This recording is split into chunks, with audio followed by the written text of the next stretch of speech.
Halo sobat-sobat Ganesha, selamat datang di Ade Pagi Channel. Di kesempatan kali ini, aku, Ade Permata Surya Chandra, mau mengajak teman-teman sekalian buat belajar bareng-bareng mengenai akuntansi sebagai sistem informasi. Perlu diingat ya teman-teman, bahwa akuntansi sebagai sistem informasi merupakan salah satu materi kelas 12 yang dibuat dalam kurikulum 2013 semester 1, terutama atau lebih tepatnya di bab 1. Jadi, materi akuntansi sebagai sistem informasi merupakan materi awalan dari materi ekonomi di kelas 12 ini. Jadi, kedepannya, kalau teman-teman menghadapi materi soal akuntansi lagi, ini merupakan salah satu bab awalan yang akan sangat berpengaruh buat pengetahuan awal teman-teman. Jadi, yuk kita simak bareng-bareng secara sesama. Nah, teman-teman, sebelum kita masuk ke materi-materi yang cukup berat nih nantinya nih teman-teman, aku mau ngasih sedikit pembeberan dulu mengenai apa aja bakal kita pelajari di video kali ini. Yang pertama itu adalah pengertian akuntansi. Tentunya sebelum kita masuk ke yang berat-berat itu kita harus tahu dulu dong akuntansi itu apa. Jadi kita bakal bahas pengertian akuntansi secara umumnya gimana. Lalu selanjutnya ada sejarah akuntansi, yang dimana di situ ada sejarah tentang penemuan akuntansi sebelumnya, lalu pendiri atau pencipta akuntansi, sistem akuntansi. Lalu di situ kita juga bakal bahas tentang perkembangan akuntansi, terutama di Indonesia. Lalu yang ketiga itu adalah komponen pembahasan. Di sini tuh komponen-komponen akuntansi itu bakal kita bahas secara rinci. Misalnya kualitas informasi yang ada dalam laporan keuangan, prinsip-prinsip akuntansi, konsep laporan keuangan, juga standar akuntansi. Lalu selanjutnya itu ada praktek kerja akuntan, di mana di sini tuh kita bakal bahas tentang pemakaian informasi dari laporan yang bakal kita dapat dari akuntansi tadi. Misalnya siapa yang bakal pakainya, lalu selanjutnya ada profesi dari akuntansi sendiri, lalu bidang-bidang akuntansi, dan juga yang terakhir itu ada etika akuntan atau etika akuntansi. Yuk langsung kita bahas ke yang pertama aja. Nah teman-teman, seperti yang tadi teman-teman bisa lihat daftar isi, yang pertama itu ada tentang pengertiannya. Nah, aku udah bilang kayaknya tadi, tapi materi akuntansi itu mungkin bisa buat sedikit bingung ya teman-teman, karena bakal ribet-ribet dikit lah. Tapi aku percaya teman-teman, kalau teman-teman mau buat belajar bareng-bareng di sini, nonton sampai akhir, buat kenalan-kenalannya, buat awal-awal bakal awal teman-teman buat tentang akuntansi, ya pasti bisa lah. Jadi karena itu kita harus tahu dulu pengertian akuntansi, karena seperti yang mungkin teman-teman pernah dengar di patahnya, tak kenal maka tak sayang. Jadi supaya teman-teman bisa lebih tertarik lagi tentang akuntansi dan lebih mau belajar lagi, kita harus tahu dulu tentang pengertian akuntansi. Oke, kita langsung ke pengertian umumnya. Teman-teman bisa lihat di layar, akuntansi itu secara umumnya bisa disebut sebagai ilmu yang mampu menghasilkan informasi keuangan melalui suatu proses pengidentifikasian, pengukuran, dan laporan informasi ekonomi untuk memungkinkan adanya penilaian dan keputusan yang jelas dan tegas bagi mereka yang menggunakan informasi tersebut. Jadi, kalau dijabarkan itu, akuntansi itu sebagai ilmu yang pastinya tuh nanti ada hasilnya. Nah, hasil informasi ini dapat didapatkan oleh dari suatu proses yang berkala. Lalu proses-proses ini bakal menghasil tadi hasil informasi. Nah, data-data tersebut dapat dipakai sama nanti manajer atau pemegang kendali perusahaan tertentu, supaya mereka tuh tahu nih keputusan apa yang terbaik buat perusahaan saya. Nah, di situ fungsi data-data dari akuntansi tadi. Nah, tadi kita udah belajar tentang pengertian umumnya lah ya. Di sini aku ngambil sedikit quotes dari Bapak Luca Pacioli. Bapak Luca Pacioli ini merupakan bapak akuntansi sedunia loh teman-teman. Jadi kalau kata Bapak Luca Pacioli, books should be closed each year, especially in partnership, because frequent accounting makes for long friendship. Nah, kata Bapak Luca Pacioli ini, buku itu harus ditutup tiap tahunnya, ada tutup buku, terutama di hubungan kerjasama, karena akuntansi yang sering, jadi hubungan yang sering itu bisa membuat hubungan pertemanan yang lama juga, karena seringnya tadi berakuntansi, berhubungan, dan juga membuat kerjasama. Karena setiap tutup buku tentunya bakal ada partnership atau kerjasama yang baru ya, jadi frequent, jadi long lasting gitu. Nah, tadi kita udah belajar tentang definisi umumnya. Sekarang tuh ada sedikit tambahan-tambahan nih. Yang pertama itu secara etimologis atau secara bahasa, di mana accounting atau akuntansi itu berarti menghitung dan atau mempertanggungjawabkan. Lalu ada dari Bapak Carl Warren, accounting can be defined as an information system that provides report to stakeholder about the economic activities and condition of a business. Jadi kalau kata Charles Warren itu, accounting atau akuntansi bisa didefinisikan sebagai sistem informasi yang dimana hasilnya itu bakal menghasilkan suatu laporan untuk para pemegang saham mengenai aktivitas ekonomi dan juga kondisi dari bisnis kita. Lalu yang terakhir itu ada American Accountant Association, dimana kalau kata American Accountant Association ini, accounting atau akuntansi adalah proses mengidentifikasi, mengukur, dan melaporkan informasi ekonomi yang memungkinkan pengambilan keputusan dan penilaian yang jelas serta tidak membingungkan oleh penggunanya. Mirip-mirip sama definisi umum yang tadi lah, ini jadi kayak gabungan-gabungan ini kita satukan menjadi definisi umum yang sudah kita pelajari sebelumnya. Dapat dipahami teman-teman? Oke, kita lanjutkan ya. Oke, tadi kita udah kenalan dikit-dikit nih sama akuntansi. Sekarang kita bakal tahu sedikit lebih panjang lagi tentang akuntansi, di sejarah akuntansi. Saya mengutip sedikit quotes dari guru sejarah saya, Ibu Dr. Anda Lilis Emilia Sari, Historia as Vitae Magistra, atau sejarah adalah guru kehidupan. Jadi kita harus belajar dulu nih tentang sejarah terbentuknya akuntansi supaya kita bisa lebih paham lagi tentang akuntansi itu seperti apa, adalah terbelakangnya itulah teman-teman. Nah, di sini udah aku bagi-bagi dikit-dikit nih. Yang pertama itu dari 1494. Bapak Pacioli atau Bapak akuntansi sedunia itu menulis buku Summa de Arithmetica Geometrica Proportioni et Proportionalita. Di sini tuh buku ini tuh sebenarnya mencakup banyak ilmu-ilmu pasti ya teman-teman. Nah, salah satunya itu tentang akuntansi. Jadi ini merupakan pelopor awal tentang ilmu akuntansi. Karena sudah ada statistik, ada sebagainya. Lalu di tahun 1642, akuntansi itu berkembang di Indonesia karena pengaruh VOC. VOC itu teman-teman bisa tahu sendiri di pelajar sejarah tentunya.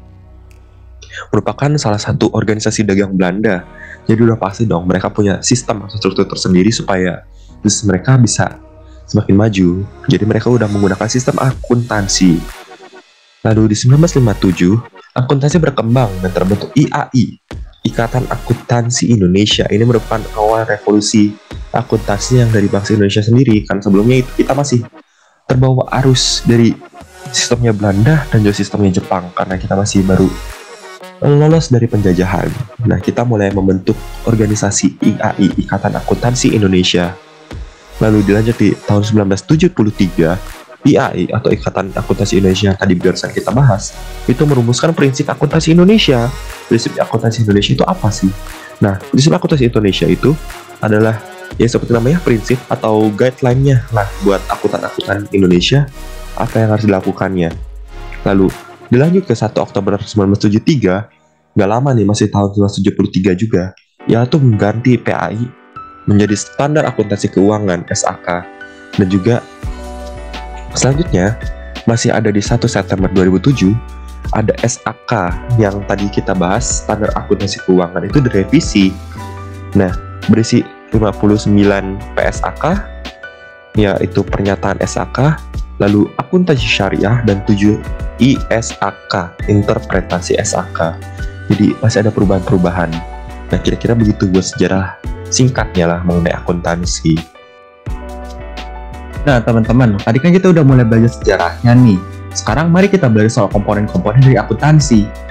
Di subbab yang ketiga ini, kita tuh bakal belajar nih hal-hal penting mengenai akuntansi yang tentunya kamu harus tahu. Jadi, materi-materi berikut ini tuh bakal kita pasti ketemu lagi di bab-bab selanjutnya yang masih membahas akuntansi. Jadi, yuk kita bahas dengan seksama. Yang pertama itu adalah kualitas informasi akuntansi. Nah, teman-teman bisa lihat nih, hal-hal di bawah ini itu adalah salah satu atau salah banyak sebenarnya indikator penilaian kualitas dari informasi akuntansi. Jadi teman-teman tuh udah melakukan kegiatan akuntansi nih. Dan teman-teman pasti dapat hasil berupa laporan. Nah, laporan tersebut tuh harus mengandung beberapa hal ini supaya bisa disebut sebagai informasi yang berkualitas. Yang pertama itu ada relevan. Sesuai namanya, informasi yang dituangkan dalam laporan itu harus relevan, harus sesuai dengan apa yang terjadi dalam situasi yang ada. Jadi harus dihubungkan dengan maksud dari penggunaannya, kurang lebih gitu. Seharusnya ada dapat dipahami.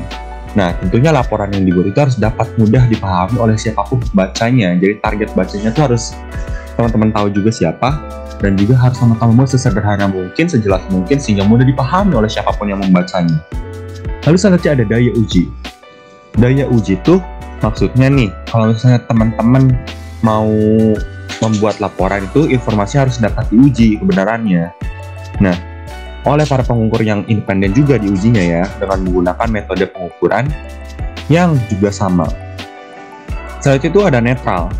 Nah, maksud dari netral ini, informasi itu harus diarahkan nih pada kebutuhan umum pemakai dan tidak tergantung nih sama kebutuhan dan keinginan pihak tertentu. Jadi benar-benar netral. Nah, sesuai tepat waktu. Nah, teman-teman kalau misalnya teman-teman nungguin laporan nih buat melakukan suatu keputusan, tentunya teman gak mau dong kalau sampai laporannya telat. Supaya teman-teman bisa secara cepat itu mikirin, kira-kira keputusan yang tepat itu apa buat perusahaannya teman-teman.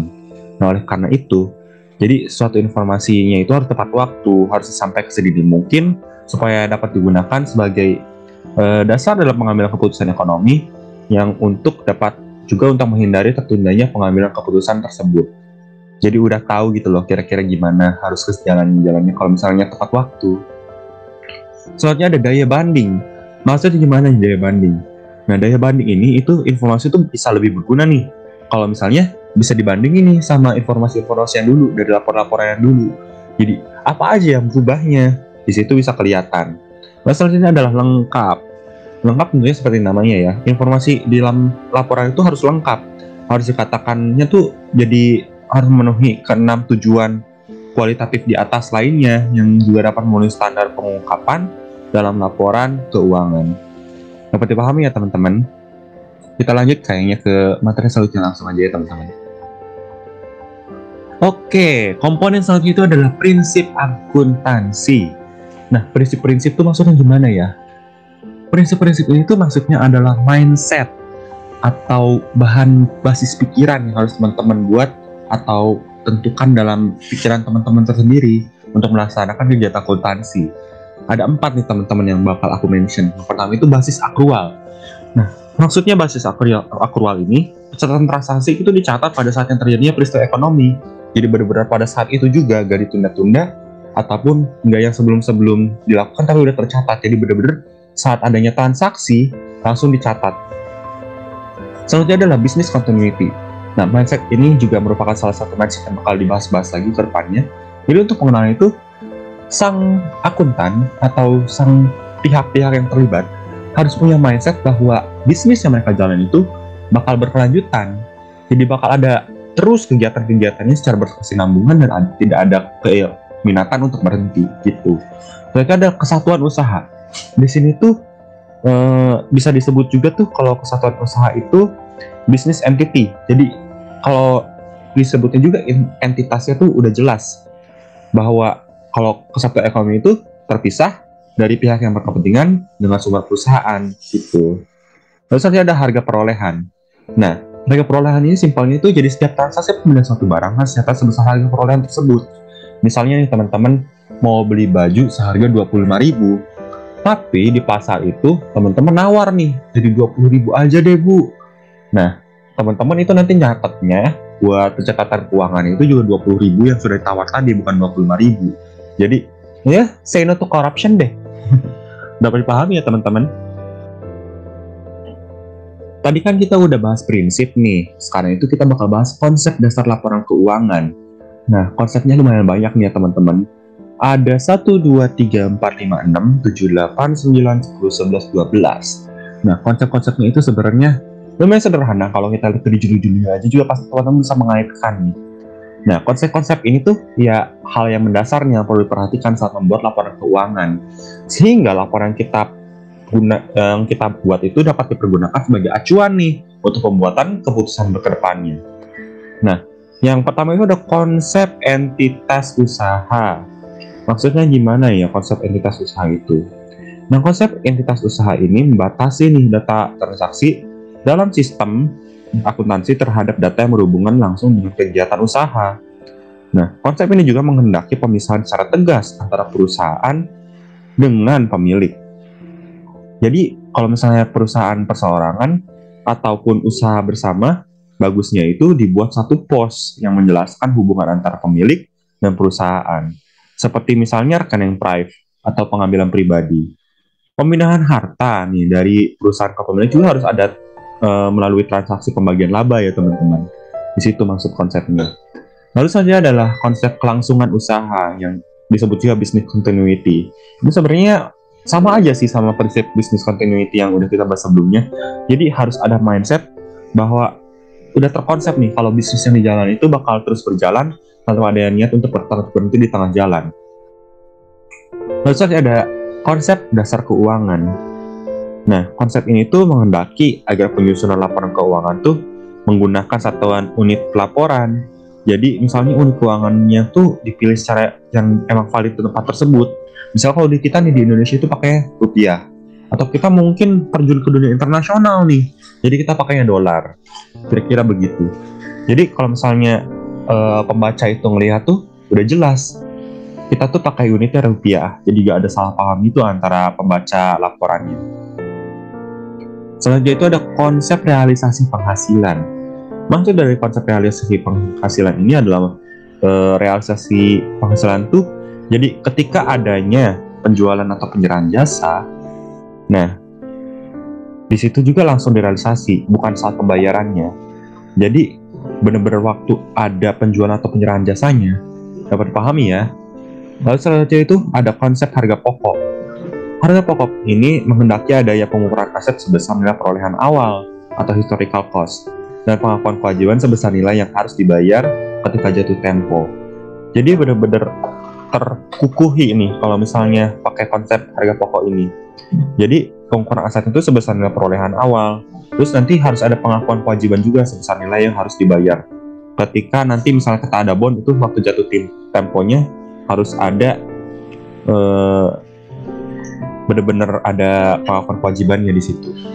Lalu selanjutnya ada yang ke-6, perbandingan penghasilan dan biaya. Maksudnya gimana ya? Kalau konsep penghasilan pembandingan antara penghasilan dan biaya itu, jadi konsep ini benar-benar menghendaki kalau adanya ketetapan dalam membandingkan penghasilan dari satu periode buku dan biaya yang peroleh penghasilan tersebut. Jadi kalau misalnya penghasilan itu melebihi satu periode, gak boleh nih buat dibandingkan dengan biaya yang melebihi satu periode. Benar-benar harus 1:1 gitu. Lalu selanjutnya adalah konsep konsistensi. Jadi konsep itu menggunakan metode-metode yang secara tepat dari satu periode ke periode selanjutnya. Jadi gak ada pengubahan yang secara tiba-tiba gitu. Kita konsisten menggunakan sistem yang sama. Nah, kalau misalnya terpaksa banget nih harus diadakannya perubahan buat memberikan manfaat yang lebih baik dalam laporan keuangan, itu harus dijelasin kenapa misalnya sistemnya itu diubah menjadi A ke B. Harus benar-benar ada penjelasannya dan kenapa juga dipilih sebagai sistem B-nya tersebut. Lanjut ke konsep kejelasan. Maksudnya konsep kejelasan itu ini tuh menghendaki kalau laporan keuangan itu mencakup informasi yang diperlukan nih buat penyajian yang terbuka, sehingga gak ada nih yang membuat pembaca itu salah buat menafsir laporan keuangan tersebut. Jadi benar-benar harus jelas supaya gak ada kesalahpahaman dalam pembaca itu. Selanjutnya itu ada konsep materialistis. Maksudnya gimana ya materialistis? Maksudnya dari konsep materialistis ini pelengkap dari konsep penjelasan. Jadi misalnya kalau misalnya dalam konsep ini tuh punya hal-hal yang material nih atau dipandang berbobot. Nah, baik itu dalam jumlah ataupun keadaannya. Dari situ memiliki penjelasan yang memadai, masih berkesinambungan gitu sama konsep penjelasan atau penjelasan yang sebenarnya udah dijelasin di poin H. Selanjutnya itu ada konsep hati-hati. Nah, konsep hati-hati itu bisa diibaratkan kalau misalnya dalam laporan keuangan itu gak boleh diperkenankan menunjukkan aset di atas harga pokoknya. Nah, demikian juga kewajiban. Konsep ini tuh mendaki kecenderungan meminimalisir cantuman modal, yaitu dalam menetapkan bahwa laba atau penghasilan itu tidak bisa diakui dalam direalisasi atau sebelum direalisasi, maksudnya. Sedangkan rugi atau kewajiban itu harus diakui sebegitu diperkirakan. Jadi kalau misalnya teman-teman udah ada, bayangkan kalau misalnya ada rugi atau kewajiban tabungan itu ya harus langsung diakui gitu, begitu ada perkiraannya.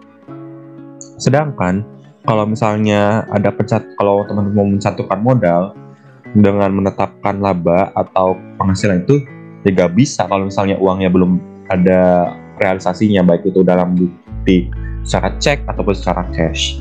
Nah, selanjutnya itu ada konsep yang terakhir itu sebenarnya satu poin mengenai biaya. Tapi aku bagi menjadi dua, menjadi biaya objektivitas dan juga biaya unit pengukuran. Nah, konsep biaya objektivitas itu maksudnya, kalau konsep ini tuh menghendaki bahwa semua pos yang dicantumkan dalam laporan keuangan itu harus didukung oleh bukti-bukti objektif. Jadi benar-benar ada evidennya bahwa ini loh buktinya gitu buat pengeluaran biaya ataupun pemasukan gitu. Nah, lalu selanjutnya ada konsep unit pengukuran. Ini hampir sama nih sama konsep dasar keuangan tadi, yaitu seluruh informasi utama dalam laporan keuangan itu harus diukur dengan satuan ukur uang. Gitu teman-teman, dapat dipahami ya buat konsep dasar laporan keuangannya. Mungkin ya bisa sedikit membingungkan, tapi kalau misalnya kita ulang-ulang terus nih dari awal entitas usaha, berarti kalau misalnya jelas pendirian usaha itu gimana, kalau kelangsungan usaha itu kita harus punya mindset bahwa bisnis itu bakal continue, bisnis kita itu bakal lanjut terus. Dasar keuangan itu berarti mata uang yang dipakainya sama, realisasi penghasilan, harga pokok, selanjutnya itu teman-teman pasti bisa paham kalau berulang-ulang menjelaskannya ke diri sendiri ataupun menonton kembali video ini. Karena itu, yuk kita langsung lanjut. Nah, buat komponennya saat itu sebenarnya yang terakhir juga ya kalau nggak salah buat komponen. Ini itu adalah proses akuntansi. Teman-teman pernah dengar nggak soal siklus akuntansi? Semoga udah pernah ya. Nah, jadi ada suatu siklus nih kalau misalnya sebagai akuntan, proses kerjanya itu apa aja. Nah, tapi di sini aku buat rada simpel aja tuh. Terus dalam bentuk siklus, aku membagi siklus akuntansi itu menjadi 3 tahap. Yang pertama itu adalah tahap pembukuan, lalu pengikhtiaran, lalu pelaporan. Maksudnya gimana nih kalau misalnya pembukuan itu, kalau pengikhtiaran itu, kalau pelaporan itu gimana? Yuk kita bahas bareng-bareng satu persatu. Yang pertama itu tuh fase pembukuan atau tahap pembukuan. Jadi tahap pembukuan itu kita bakal mencatat nih penerimaan bukti transaksi. Jadi bukti transaksi yang ada itu kita catat, kita arsipkan, kita bukukan. Selanjutnya adalah pencatatan jurnal yang besarnya, lalu kita masukkan ke buku besar atau utama ataupun sampingan kita. Itu fase pembukuan pertama. Lalu selanjutnya di fase kedua, pengikhtiaran. Di sini tuh kita menggunakan beberapa sistem, misalkan sistem neraca saldo, terus kita masukkan juga ke dalam jurnal penyesuaian, lalu kita juga pakai neraca kerja supaya bisa lebih dihitung juga buat hitung-hitungannya mengenai info-info usaha itu. Lalu selanjutnya itu yang terakhir nih, proses yang terakhir, itu adalah proses pelaporan. Dimana dalam proses pelaporan ini sebenarnya cuma penutupan doang, dimana laporan keuangan itu udah bisa disuguhkan, sudah jadi kira-kira dari data-data yang awal dari pembukuan ke awalan dimasukkan, terus disatukan di waktu pengikhtiaran menjadi laporan keuangan. Nah, lalu selanjutnya ada jurnal penutup. Di sini tuh jurnal yang emang seperti apa ya buat menutup kegiatan akuntansi, tutup buku. Lalu selanjutnya ada neraca saldo setelah penutupan. Ini tuh sama dengan neraca saldo yang ada di pengikhtiaran. Cuma di sini emang udah mau penutupan gitu, jadi beda formatnya. Lalu selanjutnya ada jurnal pembalik. Jurnal pembalik ini tuh sebenarnya kadang-kadang bisa ada, kadang-kadang bisa enggak. Tapi kalau dibutuhkan pasti jurnal pembalik ini bakal digunakan. Nah, kira-kira gitu buat prosesnya. Nah, gimana teman-teman? Tadi kita udah belajar tentang komponen-komponen dari akuntansi. Emang sih sedikit membingungkan, tapi kalau misalnya tadi aku juga udah bilang, kalau misalnya kita ulang-ulang terus materinya, kita pelajari lagi lebih dalam lagi, pasti teman-teman bisa menguasainya. Aku juga masih belajar ke teman-teman. Ayo kita belajar bareng-bareng terus. Nah, anyway, ayo kita lanjut aja nih ke sebab terakhir, sebab 4, yaitu tentang proses kerja akuntan. Nah, di sini kita bakal ngerti nih, jadi akuntan itu sebenarnya apa ya. Nah, karena itu, ayo kita bahas. Yang pertama itu adalah pemegang informasi ataupun pihak-pihak dari akuntansi. Di sini terbagi menjadi 2 ya, ada pihak internal dan pihak eksternal. Nah, yang pertama kita bakal bahas dulu pihak internal. Pihak internal atau pihak pertama atau juga disebut pihak dalam. Nah, di sini tuh mereka tuh yang menggunakan data atau laporan akuntansi untuk pembuatan keputusan secara nyata dan langsung. Jadi bisa dicontohkan misalnya di sini adalah manajer dan CEO. Mereka itu adalah orang-orang yang memegang kendali di suatu perusahaan. Mereka itu adalah orang-orang yang bisa membuat keputusan dengan perusahaan. Jadi mereka menggunakan nih sistem akuntansi dan juga yang menghasilkan laporan, di mana laporan tersebut dapat digunakan sebagai acuan untuk membuat suatu keputusan dalam perusahaan tersebut. Lalu dilanjut dengan pihak eksternal. Pihak eksternal itu adalah pihak kedua atau pihak luar, yang dimana mereka tuh berhak untuk mengetahui data kondisi perusahaan melalui laporan akuntansi. Misalkannya nih pemilik, investor, kreditor, dan sebenarnya masih banyak lagi. Tapi sebagai contoh aku bakal pakai 3 ini. Misalkan pemilik itu beliau itu punya hak nih buat tahu bagaimana kondisi perusahaannya beliau. Jadi beliau tuh bisa tahu lah bagaimana kondisi perusahaan beliau, keuangannya, keuntungannya, laba, ataupun ruginya. Selanjutnya ada investor. Maksud dari investor sebagai pihak eksternal itu, investor berhak buat melihat nih perusahaan yang dia investasikan itu bagaimana perkembangannya, apakah worth it untuk diinvest lagi, ataupun sudah waktunya nih buat narik stoknya dia, kira-kira begitu. Dan sama pun dengan kreditor. Suatu perusahaan tuh kebanyakan gak lepas ya teman-teman dari piutang kredit. Oleh karena itu pasti melibatkan kreditor, dimana kreditor ini bisa membuat pertimbangan depannya nih melalui record dari perusahaan ini dalam bentuk laporan, bisa tahu nih apakah perusahaan itu masih worth it buat diberikan kesempatan untuk kredit, ataupun bagaimana baiknya untuk kedepannya. Begitu ya teman-teman. Lalu selanjutnya nih ada profesi akuntansi, dimana kita tuh membagi 4 nih, ada di atas intern, lalu ada publik, ada pemerintah, dan juga akuntan pendidik. Nih, di sini tuh bisa dilihat sebenarnya kalau intern itu secara simpelnya adalah pegawai kantoran, akuntan kantoran. Dimana akuntan kantoran ini tuh punya job desk buat mengurus tentang audit intern ataupun menyusun laporan keuangan perusahaan, mendesain sistem akuntansi perusahaan, dan juga menyusun nih anggaran perusahaan. Dimana dia juga punya kewajiban buat mengurus perpajakan perusahaan dan masih banyak lainnya sebenarnya. Tapi kita langsung lanjut dulu ke yang publik. Akuntan publik itu adalah akuntan yang bekerja secara independen, jadi kerja sendiri, tidak berikatan dengan siapapun. Dimana akuntan publik itu menjalankan fungsi audit terhadap kewajaran laporan keuangan.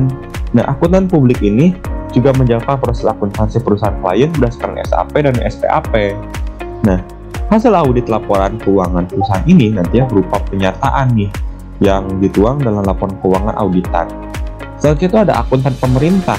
Akuntan pemerintah adalah akuntan yang bekerja di departemen tertentu sebagai pegawai pemerintah untuk menjalankan fungsi akuntansi demi kepentingan penguasaan pemeriksaan keuangan negara. Misalkan nih, kalau misalnya akuntan pemerintah itu adalah BPK atau Badan Pemeriksa Keuangan, dan BPKP, Badan Pemeriksa Keuangan dan Pembangunan. Contoh dari Politeknik Keuangan Negara STAN adalah salah satu lembaga pendidikan nih yang menyiapkan akuntan pemerintah. Jadi teman-teman punya cita-cita nih buat menjadi akuntan pemerintah, teman-teman bisa masuk STAN atau Sekolah Tinggi Akuntansi Nasional. Di situ tuh teman-teman bisa belajar cara menjadi akuntan. Nanti teman-teman bisa, kalau nggak salah, bisa langsung terus sebagai PNS. Nah, ya kerja ke negara gitu sebagai akuntan.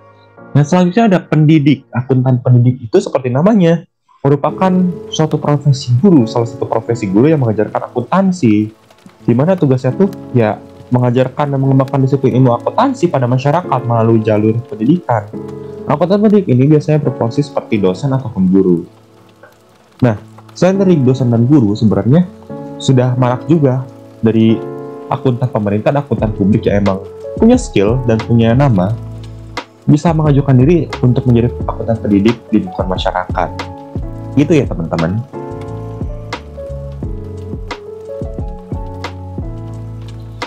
Selanjutnya adalah bidang-bidang akuntansi. Di sini teman-teman bisa lihat nih, dari akuntansi itu job desk-nya apa aja, apa yang dilakukan oleh tiap akuntan, ini bidang-bidangnya. Yang pertama adalah finance accounting atau akuntansi keuangan. Di bidang ini menangani nih masalah pencatatan transaksi dalam suatu perusahaan atau unit ekonomi lainnya.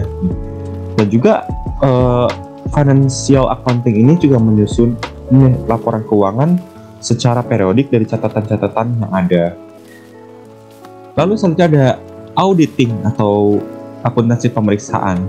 Bidang itu sebenarnya fleksibel ya teman-teman, menangani suatu pemeriksaan atas catatan akuntansi secara bebas.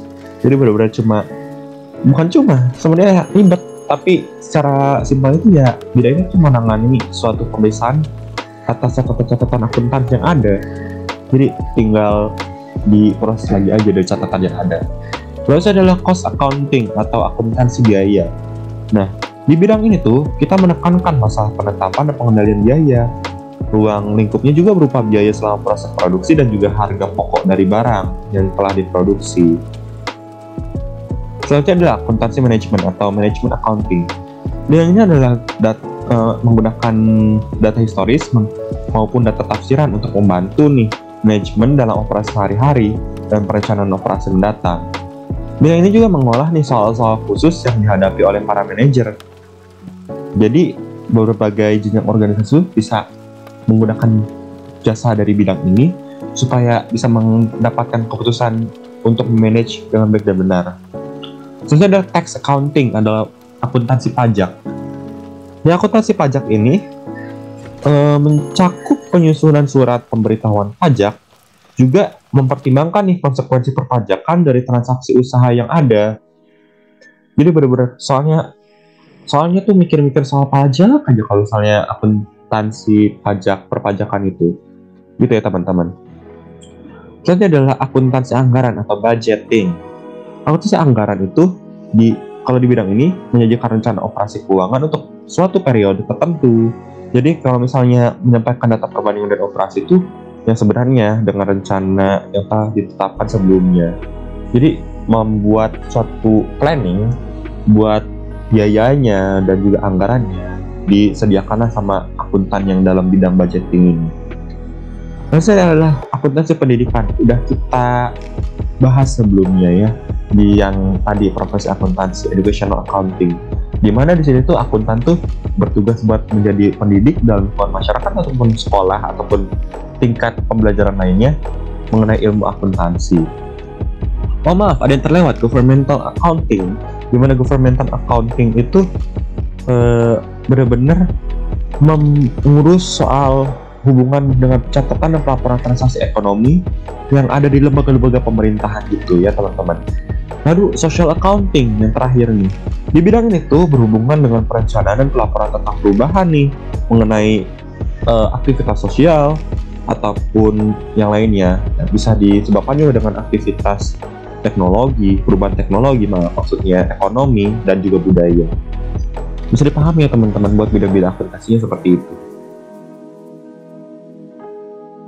Nah teman-teman, kita udah sampai nih ke akhir dari materinya.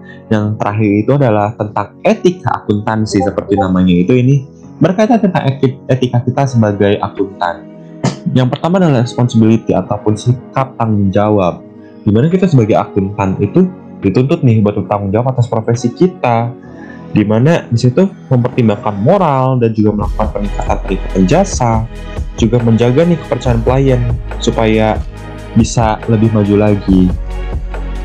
Selanjutnya adalah etika yang integrity atau integritas, di mana etika integritas itu menyelesaikan seluruh tugasnya dengan bertanggung jawab dan profesional, gitu ya.